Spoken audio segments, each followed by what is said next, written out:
Tapos sabi niya, gusto mo ba tikman? Sabi ko, walang sustento, ng alok ng date. Riza, Bipohas. Lisa, ilang taon ka na? 25 po. Taga saan ka? Taga Bulacan po, ma'am. Santa Maria. Mapulang Lupa, Pandi. So, anong status mo ngayon? Sa ngayon ay in relationship. Gano'n na katagal kayo na in relationship? 3 years po.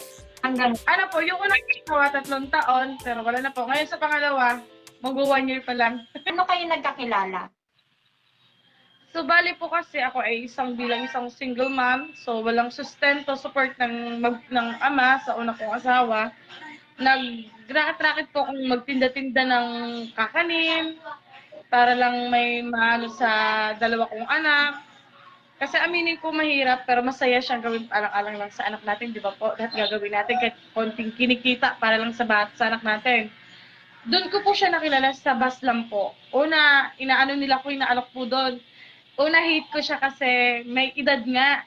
Parang sabi ko, tingin sa kanya tatay ko. Pero nagustuhan ko po siya dahil sa mabuting puso at mabait pong asawa. Doon ko siya mas naantig, tapos ng alok ng date. Ayun na.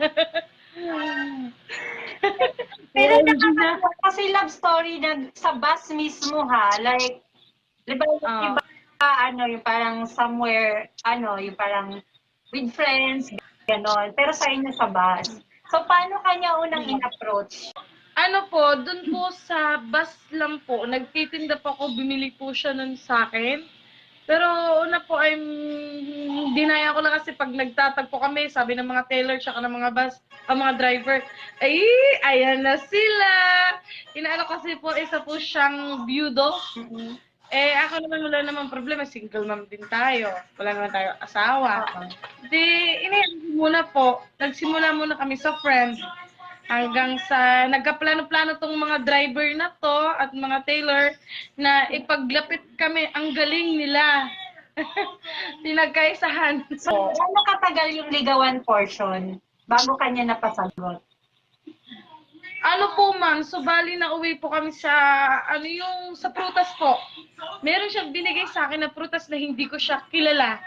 Wala siyang, binigay niya sa akin yon, tapos sabi ko, doon nag-start yung sparking kung may pagtingin na ako sa kanya. Doon nag-start. Dahil lang sa prutas. Sabi niya, gusto mo ba? Sabi ko, di kuya, salamat. Di. Binigay, inano ko na lang din. Di sabi ko, ano itong prutas? Pag ganun-ganon ako. Siyempre wala tayong alam, di ba? Tapos sabi niya, gusto mo ba tikman? Sabi ko, paano kainin? Hindi ko nga din nga po alam. Sabi niya, sige, babalatan ko. Sabi ko, talaga? Eh, di doon ako na sa kanya, binalatan niya. Tapos hiniwaan niya pa talaga. O sige, ako na magsusubo. Eh, doon nag-spark. Sabi ko, alam. Kininig ako, sabi ko, wag na, ako na. Sabi niya, ang ganda mo pala, no? So, doon ako na, nag-start. Sabi ko, siyang banda. Ang lakas Korean scene yung mga ganong eksena, no? Yung paghihiwa ka, si pagbabalat ka, tapos susubuan ka. Oh my God. Oo, nakulong ka dun sa nakulong ka dun sa webtoon na cartoons na parang ito yung bida girl. So, ganun na ganun yung eksena. Pero dun ba sa matanong ko lang, kasi curious ako sa prutas. Anong prutas yun? Hindi ko siya kilala siya, ma'am. Para siyang, may sinabi siyang pangalan, hindi ko na siya matandaan. Mabalbon. Kinukuskus daw po yun, tapos binalatan niya. Pero, Mabalbong kinain saging yan, siya. mabalbong saging.